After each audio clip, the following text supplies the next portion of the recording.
Tommy. The thing then, Mick, is Cork City Council released a statement last week denying that's what was happening. And what's after happening now is there's major confusion between the council saying one thing, the Ennismore site for Ukrainian refugees. You're on a train, all right, Tommy? And the other thing then, Mick, is Cork City Council released a statement last week denying that's what was happening. And what's after happening now is there's major confusion between the council saying one thing, councillor saying one thing, and the department and the minister saying something else. And it just goes to the heart of how this whole situation has been mishandled. Like, it's really, the government is really getting a peak here of this. And like, as Kenneth said there, I've been talking to people over the weekend. People in Montenotte and Mayfield are decent, respectable people. They just want to know what's happening in their community. And the vast majority of them, I spoke to the people last night who went to the protest, but I spoke to others who didn't. And they said to me, they don't want to be going on protesting. One person referenced what happened in Tipperary last week. They said they didn't want to see that up in their community.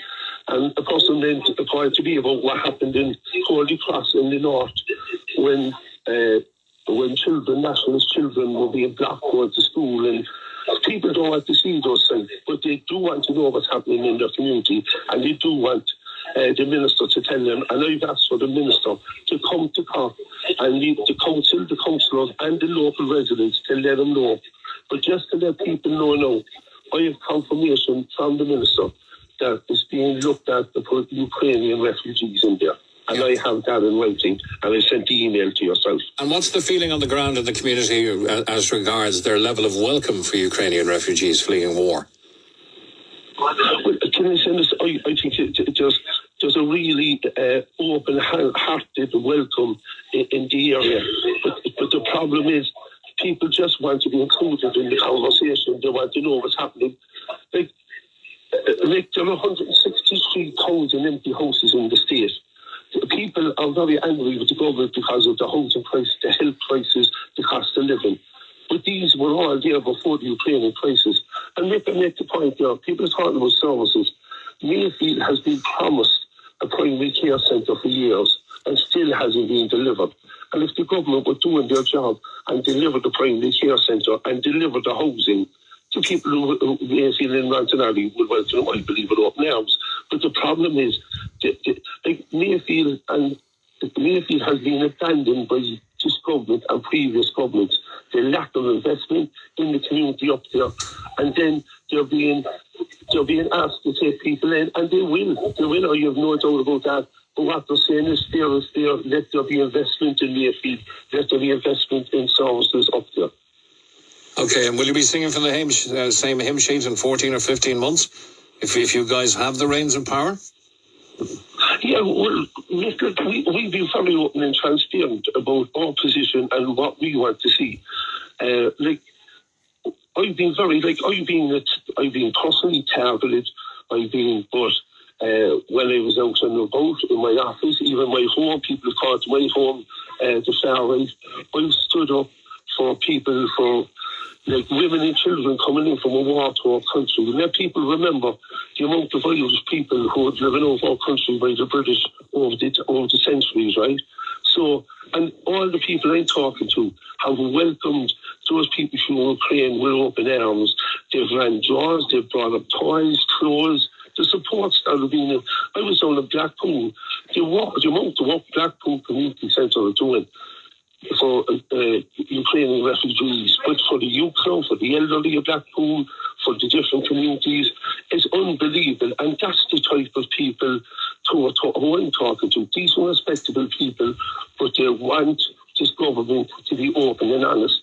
And like, you look at it, last week Cork City Council said there was no truth to this. And now you didn't have it confirmed in writing. So it's no wonder people are suspicious of the government. And they're just making a bags of it. Okay. Texture says, Tommy, could you ask Tommy one question? Because Sinn Féin keep blaming the government. If the government provide the extra service for the area, would he then be happy for refugees to move into the old retreat centre? That's from Morris. Well, you can tell Morris, I think and the vast majority of people in the Mayfield Montenotte area have no issues with Ukrainians coming in and being housed up there, right? Like, we see young families, women and children. Like, I've seen it firsthand how brilliant Irish communities are.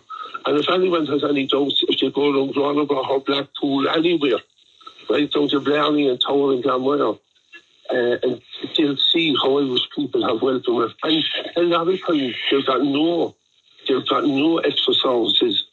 Like, it's not all about, like, Irish people have families all over the world. They know what their own families have gone through.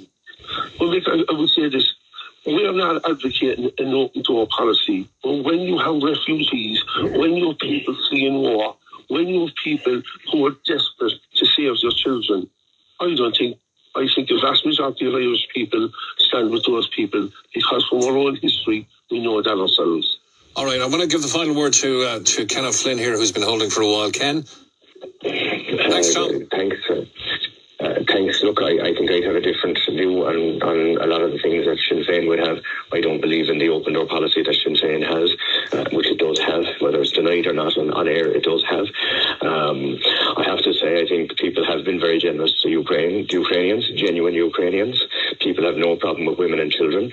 People do, and I have to be honest, I'm going to be straight with you, people do say to me, I have a huge problem with somebody that's coming in on a Ukrainian passport, in particular if it's a man, fighting age, and that may have never set foot in the Ukraine. And that's happened as well. That has They never have set foot on the battlefield, is it? Yeah, I know in the Ukraine, they're holding Ukrainian passports. Oh, Ukrainian passport holders. Ukrainians. Are you still there, Tommy Gould? Yes, when the trade is moving on, so I could lose. All right, just 1 second, because we're probably going to lose Thomas Gould. Tommy, where are you guys going to put all the refugees that you've got a more open door policy than any party? No, we don't have an open door policy. And if anyone wants to check out our manifesto from 2020, they will see it.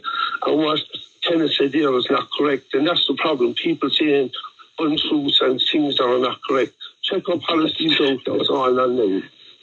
Tommy, I have, in fairness now, Tom, and we know where you stand, and that's fine. That's fine if you have a position. Your position is your position, and that's all right too. I just have a different position on it.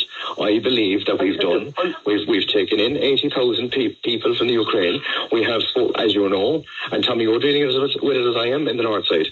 We have 14,000 people homeless. I have people living in cars at the moment that I'm dealing with in our constituency, in the north side where we live. That's what I'm dealing with, and people. Tommy, let's let Tommy back in here. There was people living in cars. I went to council with Kenneth going back years ago. We've had a housing and a homeless crisis and children. This is the government's fault. No one forgets, right? And I'll give you one example, Mick. A woman came to me who has cancer, who can't get a medical card. And she said to me, how come Ukrainians can get them? And I said, because the government are wrong. This is about Fianna Fail and Fianna Fail and the Green Party not doing their job. And if Sinn Féin get into power, we will do our job, and we'll make sure there are houses for people who are on the waiting list. So Tommy, will Sinn Féin, are you confirming that? Will Sinn Féin remove the medical cards from Ukrainians? Are you confirming that now? Because that's what you suggested. What I'm saying is people with cancer and people will get medical cards. Look, that's my point. People are entitled to sláinte care, and that's what Sinn Féin will deliver, Kenneth. And you know that. You've been in the council long enough to know. I gave my maiden speech in Cork City Council in 2009 on housing. 2009, that's 15 years ago. The Ukrainian war is 2 years old. Fianna Fail and Fianna Gael. And Kenneth, at the time, you will remember the Fianna Fail and you were supporting them policies. So let's remember that too, if you're talking about policy. I'm not denying it. I don't have to deny my history at all, Tom. I don't deny my history at all. That's the history of it, Kenneth. I'll be fair with that. Look at your own history now first before you talk about anyone else's. Well, listen, I'm in the tunnel here, Mick. I'd certainly love to come on with you again. But what I'm saying here, This is a government issue. They're making a bad of the situation. Minister Roderick O'Gorman needs to come down to Cork and needs to meet the people of Mayfield and Montenotte and Cork City Council, because there's a lot of confusion out there at the moment and people just need the truth. Tommy, there's no doubt we're at capacity and we're in crisis mode, but didn't you guys in Sinn Féin at your Ardèche call for open door policy? No, Mick, I just said it here. Our manifesto of 2020, we want to control our borders. Our problem is, and if we've never been in power, and Kenna made a point here, and you might have made a point. When we're in power, we'll be judged. We'll be judged on what we do. All right, I'm going to have to leave it there, guys, because I've got a couple of callers holding on for quite some time.